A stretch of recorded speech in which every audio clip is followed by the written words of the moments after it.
My name is Tido Holtkamp. I am almost 90 years old. My connection to Eagle goes back more than 70 years.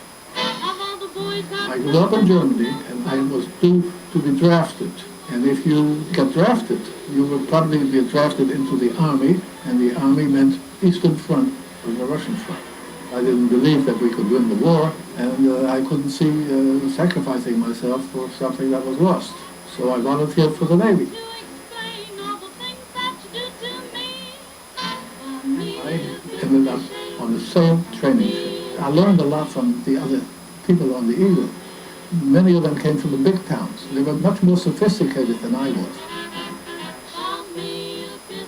There was this fascination with the American and the English.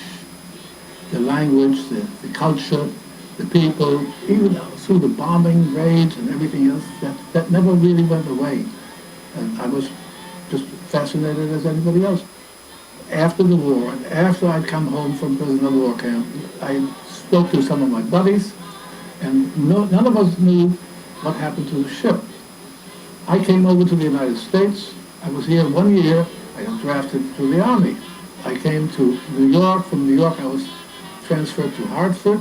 One day in the winter, I took a young girl to Mystic, which is the next port over, for dancing. And we were dancing, and everything was fine. And then on the way back, I went over the bridge in London. I looked down, and there was my ship. I knew immediately that was my ship. This was 1959. And I went down to my deck, and where I had been sitting, guess what? There's a Coca-Cola machine. Outside of that, she looked just like the old ship did. Oh, I was so proud. God, I was so happy. I was on board Eagle. I've been back since many times. I've got to meet all the captains. On the way home, I said, these are very decent people, these Coast Guard people. I'd probably go to the Coast Guard if I were young again.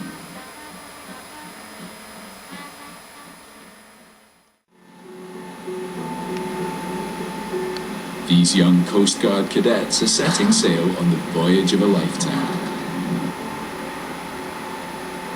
To launch their new careers, they must first learn to sail its oldest tall ship, the Eagle.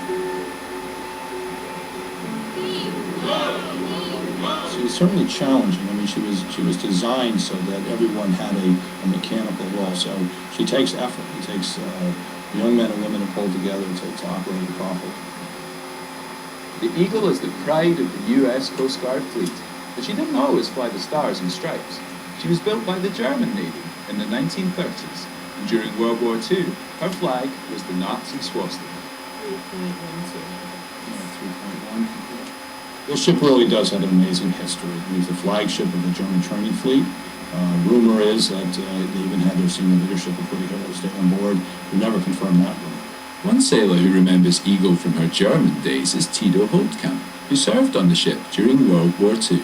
The Horst Wessel, that was the name of the ship. Horst Wessel was the only ship in the German Navy that was named after a Nazi. And even at that time, you didn't want to be too associated with anything Nazi-like. After the war, he emigrated to America, only to discover that his beloved ship had come here too. There's nobody in the Coast Guard today as an officer who has not been on Eagle. It's fantastic. We used to be trained for war. The Coast Guard is there to help people.